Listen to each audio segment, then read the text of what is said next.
जय हिंद दोस्तों। आज के इस लेक्चर के बारे में ग्रुप में पहले से ही इन्फॉर्मेशन दे दी गई थी।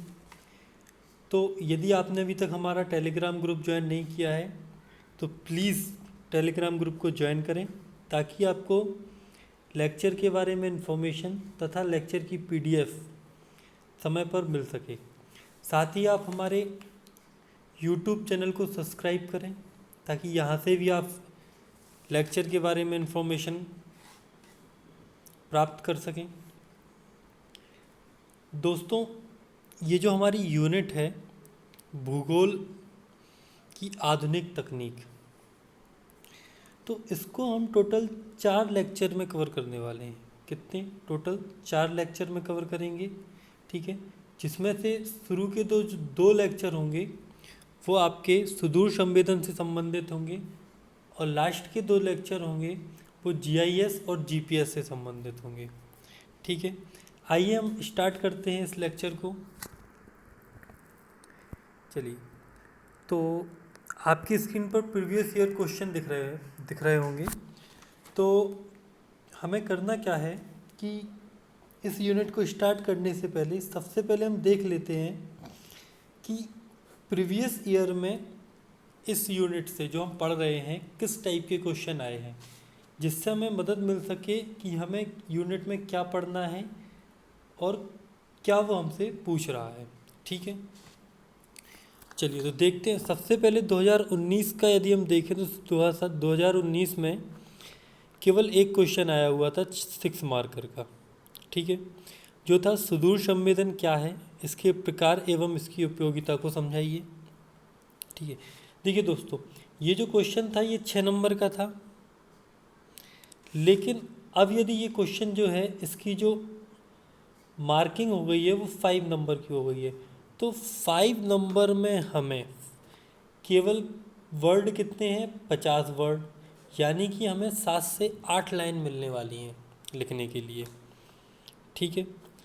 तो इन 7 से 8 लाइनों में 3 डायमेंशन को शो करना है, यानी कि सुदूर संवेदन क्या है, इसके प्रकार एवं इसकी उपयोगिता। तो दोस्तों, हम बहुत डीप नहीं लिख सकते, हम बहुत शॉर्ट नहीं लिख सकते, हमें बीच का माध्यम अपनाते हुए इस क्वेश्चन को सॉल्व करना पड़ेगा, ठीक है।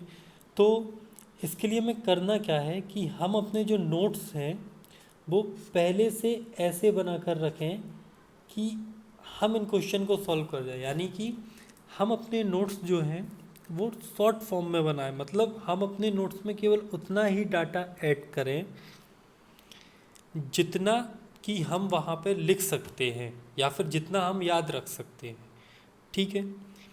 यदि मान लीजिए इससे रिलेटेड, इस क्वेश्चन से रिलेटेड आपके पास 3 पेज का डाटा है, लेकिन आप 7 लाइन में 3 पेज का जो डाटा है उसको यदि लिखने बैठेंगे तो वो लिख नहीं पाएंगे। और दूसरी बात, उस 3 पेज में से जो मेन पॉइंट हैं उनको यदि आपने पहले से यदि नहीं छाट के रखा हुआ है तो आप जब लिखने बैठेंगे तो वहाँ पे टाइम ज़्यादा लगेगा, है ना। तो हमें नोट्स क्या करना है, नोट्स हमें पहले से ऐसे ही बना के रखने हैं कि हमें छाटने की ज़रूरत ना पड़े, डायरेक्ट हम उन्हीं लाइनों को याद करें और वहाँ जाके लिख के आएँ, ठीक है। तो ये 2019 का एक क्वेश्चन था। वैसे मैं एक वीडियो बना दूंगा कि नोट्स कैसे बनाएं, और एक वीडियो जल्द ही आपके सामने मैं लेकर आ रहा हूं, जिसमें मैं आपको बताऊंगा कि इस बार की जो कॉपी होगी मेंस की वो किस टाइप से होगी, और हमें किस टाइप से उसमें क्वेश्चन के आंसर्स को लिखना है, ठीक है, कितना डाटा लिखना है ना। ये इस वीडियो, मतलब इन वीडियो के माध्यम से आपको सब कुछ बताया जाएगा। ये जो हमारा प्रोग्राम है स्वावलंबन प्रोग्राम, यहाँ कंप्लीट मेंस की तैयारी करवाई जाएगी। बस आप हमारे साथ जुड़े रहें, चैनल को सब्सक्राइब करें, टेलीग्राम ग्रुप पर हमें फॉलो करें, ताकि आपको अपडेट मिलता रहे। चलिए, तो हम 2018 में देखते हैं क्या क्वेश्चन था। सुदूर सुग्राहिता पर टिप्पणी लिखिए, यानी कि सुदूर सुग्राहिता पर टिप्पणी लिखना थी। टिप्पणी का मतलब उसके बारे में बताना कि सुदूर सुग्राहिता क्या है, कितने प्रकार से होती है, कैसे ये की जाती है ना। ये जो क्वेश्चन है 2018 वाला, ठीक है, ये क्वेश्चन 6 मार्क में आया था, ठीक है। तो यहाँ पे भी उस टाइम पे कितने, 1 पेज मिलता था केवल हमें।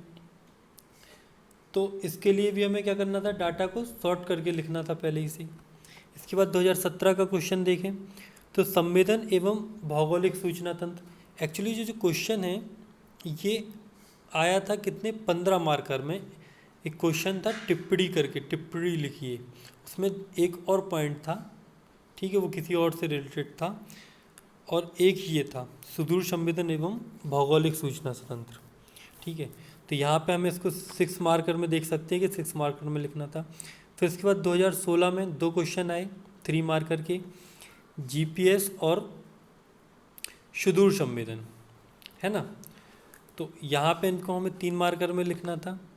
इसके बाद 2014 में भी क्वेश्चन आया, सुदूर संवेदन तकनीक क्या है, यह किस प्रकार कार्य करती है। यानी कि हमें बताना था कि सुदूर संवेदन क्या है और इसकी जो कार्य विधि है वो क्या है, कैसे यह कार्य करती है ना। तो हम कार्य विधि देखो, यदि लिखने को हम बैठे तो वो 1 से 2 पेज में भी चली जाएगी, लेकिन कार्य विधि को हमें 6 मार्कर में लिखना है और 1 पेज में लिखना था पहले। लेकिन अभी की बात करें तो हमें 7 से 8 लाइन में यदि ये क्वेश्चन आता है तो करना पड़ेगा। तो यदि 7 से 8 लाइन में आता है तो हमें कार्य विधि को बहुत ही शॉर्ट एंड स्वीट फॉर्म में लिखना पड़ेगा, है ना।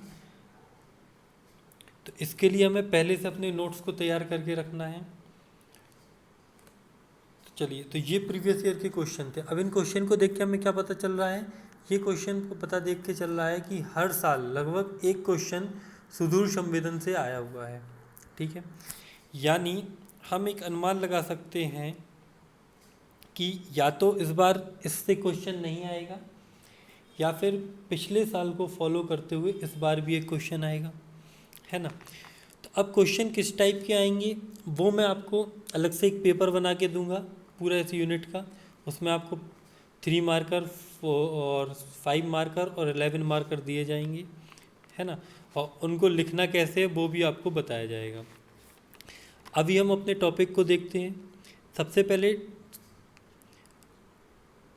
जो टॉपिक है वो सुदूर संवेदन है। सबसे पहले हम देख लेते हैं सुदूर संवेदन का अर्थ क्या होता है। तो देखिए, सुदूर संवेदन क्या है कि 2 वर्ड सुदूर प्लस संवेदन से मिलकर बना हुआ है ना।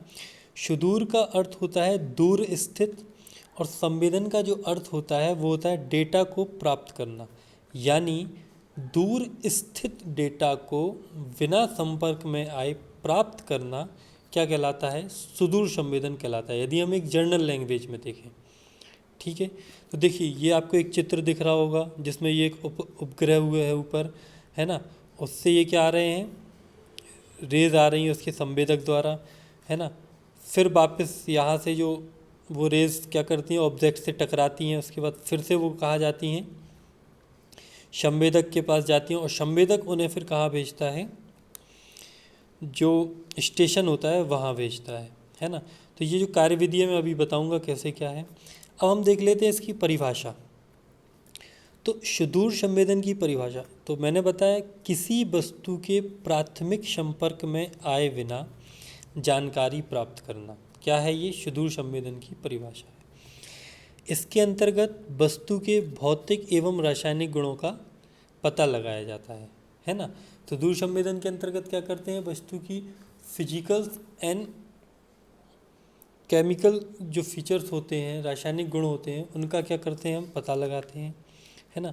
तो ये इसकी परिभाषा थी। परिभाषा क्या थी, किसी वस्तु के प्राथमिक संपर्क में आए बिना जानकारी प्राप्त करना क्या कहलाता है, सुदूर संवेदन कहलाता है। इसके बाद हम देखते हैं सिद्धांत। तो इसका सिद्धांत क्या है, तो इसका जो सिद्धांत है ये अवरक्त किरणों के सिद्धांत पर कार्य करता है।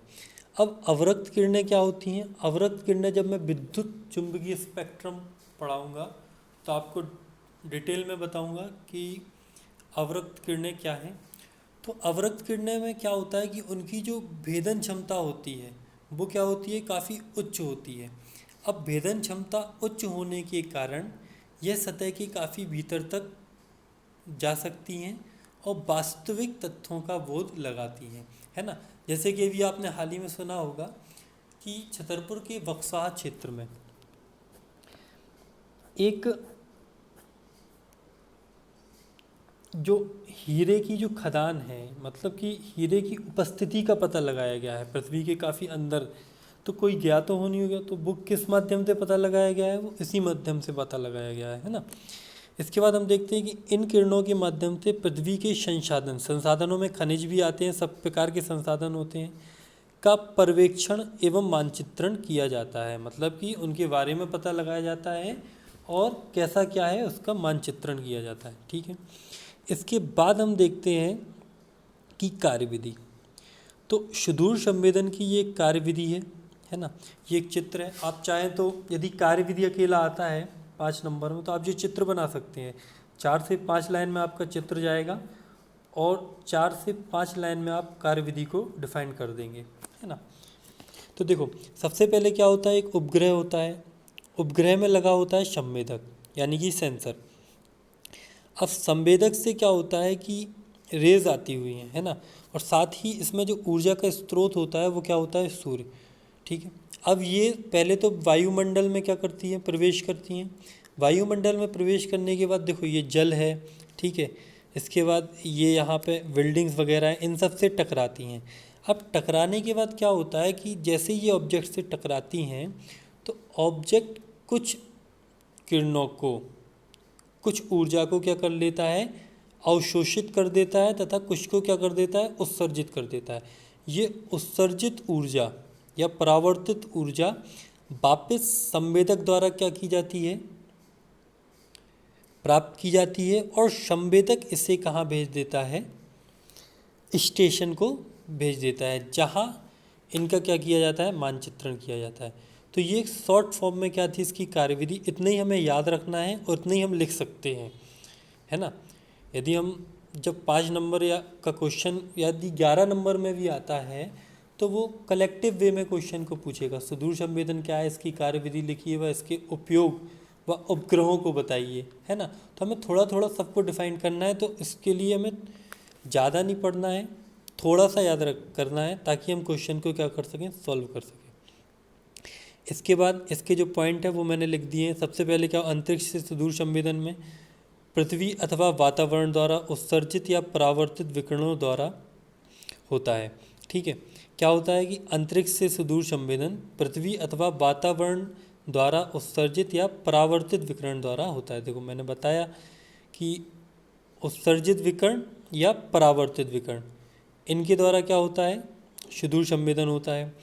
अब ऊर्जा का जो स्रोत होता है वो सूर्य होता है, ठीक है ना। इसके बाद ये विकिरण उपग्रह में स्थित संवेदक द्वारा दर्ज किए जाते हैं। कौन से विकिरण, जो परावर्तित, अवशोषण के बाद जो विकिरण बचते हैं जो परावर्तित होकर जाते हैं वो किसके द्वारा दर्ज किए जाते हैं, वो संवेदक के द्वारा दर्ज किए जाते हैं। इसके बाद क्या होता है, इसके पश्चात इन विकिरणों को इलेक्ट्रॉनिक सिग्नल के रूप में ग्राही स्टेशन को भेज दिया जाता है। फिर क्या होता है कि जो सिग्नल्स होते हैं इनको स्टेशन पे भेज दिया जाता है, जहां इनको संशोधित करके जानकारी क्या की जाती है, प्राप्त की जाती है। ओके, तो ये क्या था, सुदूर संवेदन था, है ना। इसकी ये क्या थी, कार्यविधि थी। इसके बाद हम देखते हैं सुदूर संवेदन के प्रकार। तो सुदूर संवेदन 2 प्रकार का होता है, निष्क्रिय सुदूर संवेदन और सक्रिय सुदूर संवेदन, है ना। निष्क्रिय और सक्रिय सुदूर संवेदन, ये देखिए चित्र बना हुआ है ना। तो निष्क्रिय सुदूर संवेदन क्या होता है और सक्रिय सुदूर संवेदन क्या होता है, देखिए। निष्क्रिय सुदूर संवेदन, क्वेश्चन आ सकता है निष्क्रिय व सक्रिय सुदूर संवेदन में अंतर स्पष्ट कीजिए, है ना। तो हमें 5-5 पॉइंट लिखना है। तो पहले से ही मैंने शॉर्ट फॉर्म में पॉइंट को लिख के रखा हुआ है। यह अवरक्त प्रकाश पर आधारित होता है, यानी कि इसमें जो प्रकाश, जो ऊर्जा होती है, जो प्रकाश होता है ना, वो क्या होता है, अवरक्त प्रकाश होता है, उसके आधार पर होता है। अब चूंकि ये अवरक्त प्रकाश पर आधारित होता है तो ये रात में काम नहीं कर सकता है ना। ये रात में काम नहीं कर सकता है। हालांकि रात में ये क्या करते हैं कि निम्न गुणवत्ता की तस्वीरें जरूर देते हैं, है ना। अवरक्त प्रकाश के उपयोग करता है ये, है ना। यह केवल दिन में संकेत उपलब्ध कराता है, हालांकि रात में निम्न गुणवत्ता की क्या देता है, तस्वीरें देता है। इसका जो नीतिवार है वो क्या होता है, कैमरा होता है ना। इसमें क्या होता है, नीतिवार होता है, वो क्या होता है, कैमरा होता है। इसके बाद यह प्रणाली आसान होती है। अब उदाहरण में देखें तो कार्टोट सेट, रिसोर्स सेट आदि। अब जैसे आपसे क्वेश्चन पूछ सकता है 3 नंबर में कि किन्हीं 3 निष्क्रिय सुदूर संवेदी उपग्रहों के नाम लिखिए, या फिर किन्हीं 3 सक्रिय सुदूर संवेदी उपग्रहों के नाम लिखिए, है ना। तो ये पूछ सकता है। इसके बाद सक्रिय सुदूर संवेदन, ये सूक्ष्म तरंगों पर आधारित होता है ना। ये काय पे आधारित होता है, सूक्ष्म तरंगों पर आधारित होता है। अब इसमें जो ऊर्जा का स्रोत होता है वो शून्य नहीं होता है, इसमें खुद का एक क्या लगा हुआ होता है, ऊर्जा का स्रोत लगा हुआ तब होता है उपग्रह में ही, है ना। इसके बाद सूक्ष्म तरंगों की जो भेदन क्षमता अधिक होने के कारण, है ना, यह दिन व रात दोनों समय क्या करता है, संकेत प्राप्त कराता है ना। इसके बाद इसका नीतिभार क्या होता है, इसका नीतिभार होता है SAR, सिंथेटिक